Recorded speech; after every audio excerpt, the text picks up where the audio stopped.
El sello francés Buda Records acaba de sacar al mercado un nuevo trabajo discográfico del trío Esquina, formado por el bandoneonista César Estroscio, el guitarrista Pino Enrique y el contrabajista Ricardo Capria. Creado en 1992, este trío Esquina se dio sobre todo a conocer en el año 2000 por haber ilustrado un cómic de Corto Maltés, el personaje fetiche del dibujante Hugo Pratt, ambientado en los prostíbulos argentinos e impregnado de tango, y el trío de Esquina ha llevado la música argentina desde entonces por el mundo entero.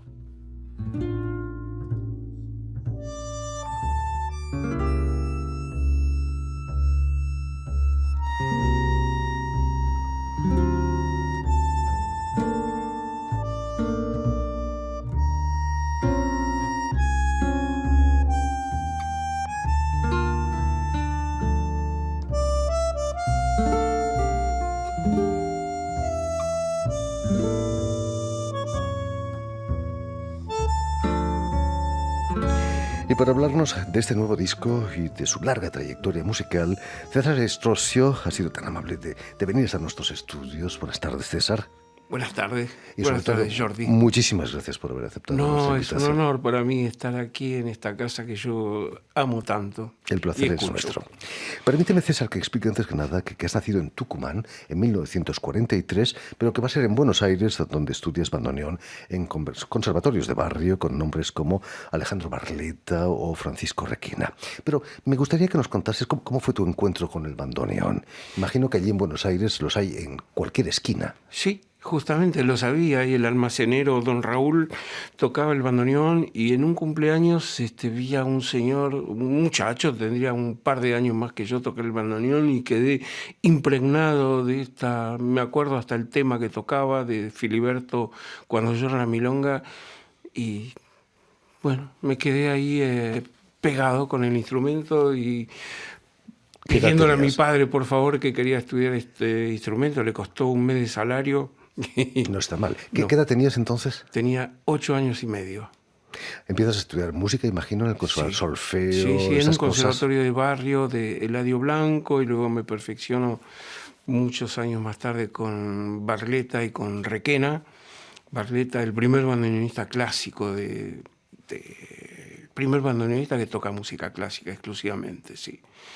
Hay que tener una cierta fuerza física, ¿no?, para tocar el bandoneón. Bueno, esto era lo que me pasaba antes de conocer a Barleta. Barleta me explicó que no hacía tanto falta la fuerza física, sino la contracción y decontracción instantánea. Entonces había que aprovechar el peso del instrumento para darle energía y no tirar con los brazos. César Estroscio, ¿hay algún instrumento más expresivo que el bandoneón?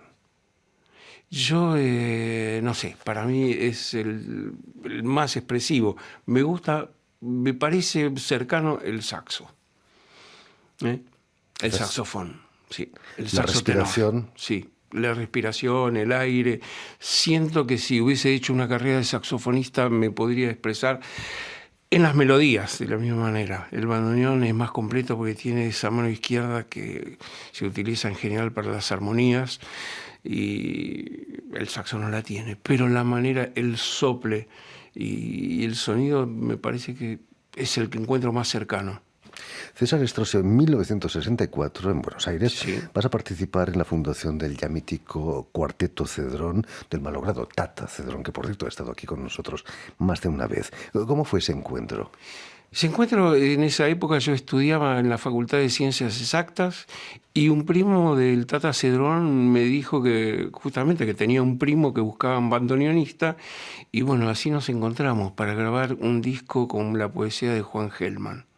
Fue nuestro primer trabajo, eso se llamaba Madrugada, y luego funcionamos como trío al comienzo, trío Cedrón, Praino, Estroscio, y en el 68 se agregó el cuarto elemento Jorge Serraute, que actualmente vive en Barcelona, y desde allí ya fue Cuarteto Cedrón. En 1975 vas a llegar a París con el Cuarteto Cedrón. Imagino que la situación política en Argentina en aquella época no era propicia a la vuelta a casa, ¿no? Más que no era propicia, era peligrosa. Nuestros amigos o estaban algunos muertos y otros amenazados por la AAA y por los paramilitares de los gobiernos militares. Así ¿Sufriste que tú mismo amenazas? nosotros, que ya veníamos a Francia, habíamos estado en la España de Franco también tocando, conocíamos lo que era la represión, y bueno, vinimos a Francia para esperar que se calmen las cosas en Argentina, pero resulta que no se calmaron por mucho tiempo y de a poco nos fuimos integrando a esta sociedad. Era todo muy nuevo para nosotros, pero la única solución. Vas a Y- acompañar a gente resistentes como Paco Ibáñez, Claro, bueno, Ángel sí, sí. Parra. Sí, claro. Quilapayún, éramos todo un grupo, era toda una época de denuncia de la injusticia en el mundo, de la guerra de Vietnam, John Baez, tanta gente, digamos, ¿no? Georges Moustaki, Serge Reggiani, nos encontrábamos siempre en la Mutualité para hacer festivales las 6 horas por España. Para denunciar las atrocidades que pasaban en Chile, en la Argentina y también en los países de Medio Oriente. César, con el Cuarteto Cedrón viajas por el mundo entero. Sí. ¿Cuál ha sido el concierto más extraordinario que recuerdes? Yo me recuerdo de un concierto muy, muy bello en Ginebra, en el Teatro de Ginebra. No recuerdo el nombre del teatro, pero un teatro la Ópera muy de hermoso, Ginebra, la sí. Ópera de Ginebra, sí. Eso habrá sido antes del 80.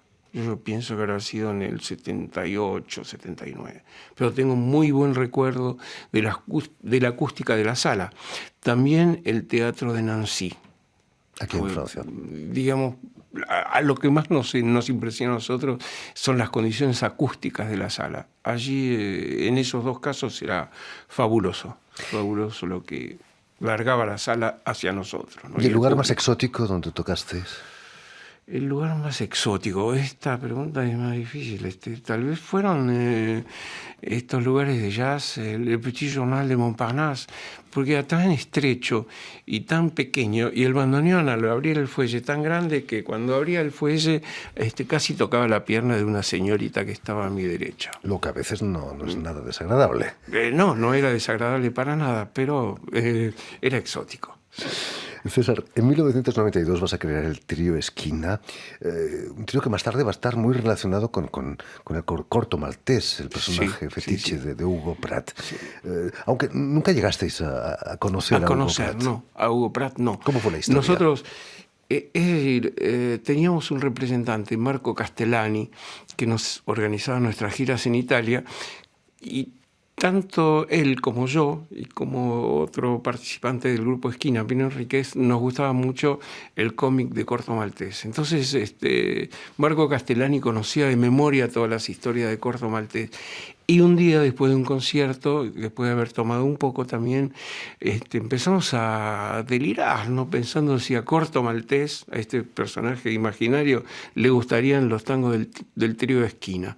Y así nació la idea, ¿por qué no hacer tangos para Corto Maltés? Porque en esa cómic, Tango, que es la última que publica Hugo Pratt, Corto Maltés aparece bailando el tango en los años 20 en Buenos Aires.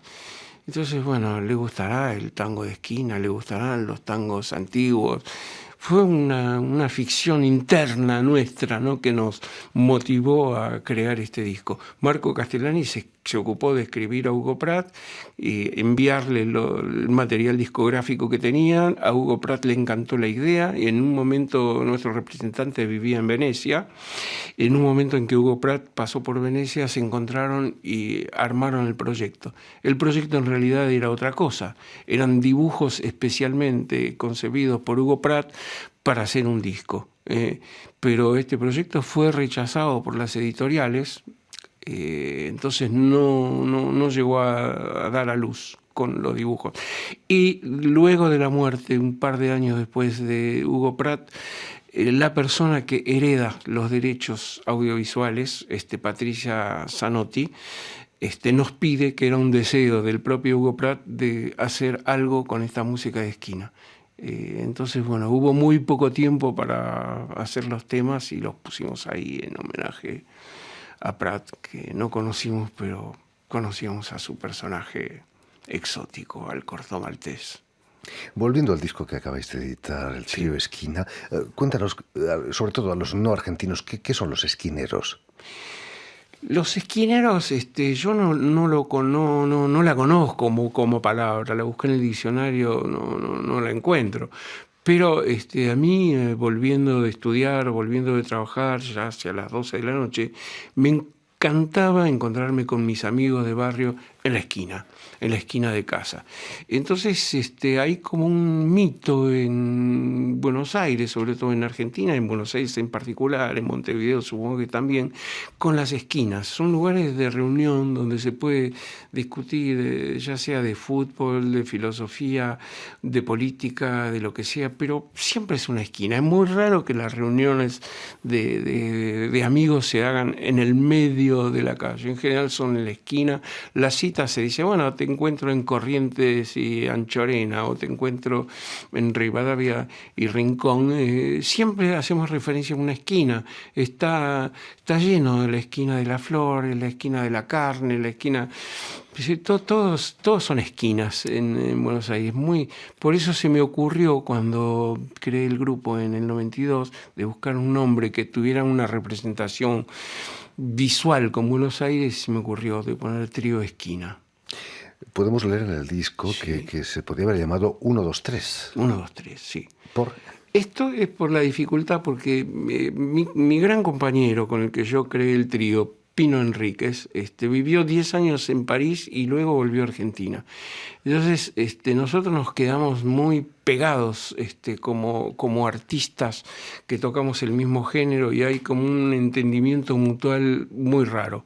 Que ocurren esas cosas tal vez una sola vez en la vida. Entonces, bueno, o él se desplaza o yo me desplazo, y hay como una afinidad, para tocar muy grande, que a pesar de que yo toco con grandes músicos, hay algo de milagroso en eso. Entonces, la idea era grabar un disco, viajar a Buenos Aires, ensayar. Nos gusta ensayar y probar. Era muy costoso, muy difícil, de tal modo que yo pensé que iba a haber solos de bandoneón, solos de guitarra, dúos de bandoneón y guitarra y tríos. De allí 1, 2, 3, que yo pensé que tal vez funcionara. Y después Gilles Fruchot nos propuso que sea Esquineros, la gente de la esquina, del coin de rue. Hablando de afinidades, César, con otro bandoneonista, gran bandoneonista, Juan José Mossalini, vas a crear la primera cátedra europea de bandoneón. Una verdadera aventura, imagino, ¿no? Ayer lo evocábamos porque estamos tratando de poner bien en su lugar esta cátedra, que fue la primera y ahora existen otras en Rotterdam, algunas en Alemania, pero es la cátedra de referencia del bandoneón. Y todo esto gracias al impulso de Bernard Cabana, el director de este conservatorio, que impuso enseñar el bandoneón sin que hubiera una autorización determinada del ministerio, digamos, por placer personal, por admiración personal del bandoneón. Y bueno, entre otras cosas, esto comenzó en el año 88, así que ya llevamos casi 30 años con esta cátedra. Estamos tratando de dejarla bien en su lugar, de establecer los niveles para la enseñanza, es decir, crear un programa sólido para que luego que nosotros nos vayamos de este conservatorio quede algo realmente bien organizado. Y con Juan José lo evocamos ayer. Sí. Es el conservatorio de Gennevilliers. Sí, que está al norte de París. Está al norte de París, sí. Y acaba de inaugurar su nuevo local, que es una maravilla. Como estos estudios, más o menos, moderno y muy cómodo, con un ambiente espectacular. Digamos que la herencia está asegurada. Juan José Mossalini tiene un hijo también gran bandoneonista. Sí. Jean-Baptiste Henry, alumno mío recibido en Gennevilliers. Somos 4 profesores allí. Hay muchos alumnos franceses interesados por el bandoneón. Ahora tengo una alumna muy buena que tiene el cuarteto Carbón, que se llama Louise Jalou, y que va a seguir nuestros pasos, seguramente. Es la heredera potencial. Nunca has cortado los vínculos con Argentina, ¿no? No, Sigues no, no. siendo Sí, voy tocando. 2 o 3 veces por año siempre. ¿Cómo consideran los músicos que están afincados aquí en Francia? ¿Un poco como traidores o no? Al revés, ¿Los argentinos? los argentinos. No, no, al contrario, no, no, no, no, no. Eso, digamos, fue una polémica que se produjo cuando terminó la dictadura en el año 83 entre aquellos que se quedaron y aquellos que salieron del país, digamos, ¿no? Fue una pequeña polémica, pero eso terminó, duró muy poco tiempo, digamos, todo el mundo comprende que aquel que se retiró por problemas de seguridad y aquel que se quedó es que no tenía los medios o no podía o pensaba que el exilio era algo muy difícil. Entonces, digamos, hoy en día se comprende muy bien la posición de aquel que se quedó y aquel que se fue, ¿eh? Afortunadamente los tiempos están cambiando, Sí, sí, aunque sí. no siempre en el buen sentido, ¿no? Bueno, Estábamos pensando en un hecho político que ha ocurrido estos días. que ha ocurrido hace poco, sí. Sí, sí, sí. No siempre las cosas cambian como nosotros queremos y desgraciadamente nuestra generación es una generación que ha perdido combates. Bueno, ha ganado otros, pero también se pierden, ¿no? Y esta situación de violencia en que se encuentra el mundo, yo creo que es una gran derrota que hemos sufrido en estos últimos años. En fin, pues ya lo saben, Esquineros, el nuevo disco del trío Esquina con el bandoneonista César Estrocio, ha sido editado aquí en Francia por Buda Records. Y si quieres volver a escuchar íntegramente esta entrevista o incluso verla en vídeo, lo puedes hacer en nuestra página web RFI en español, en YouTube o también en la página Facebook de la emisión El Invitado de RFI. Y permíteme saludar a nuestro realizador David Brockway, quien ha estado detrás de los cristales a cargo de que todo salga bien. Le agradecemos mucho Audiovisual. esta Muchísimas gracias. emisión. Y nos Sí. vamos a marchar con una canción del disco Tango a mi padre, un tango de Dino Saluzzi. Sí. Muchísimas gracias. Adoro desde hace mucho tiempo. Gran amigo, Gran música, además. gran músico, sí. Muchísimas gracias, César, y mucho éxito con este disco. Muchas gracias, Jordi. Hasta pronto.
Música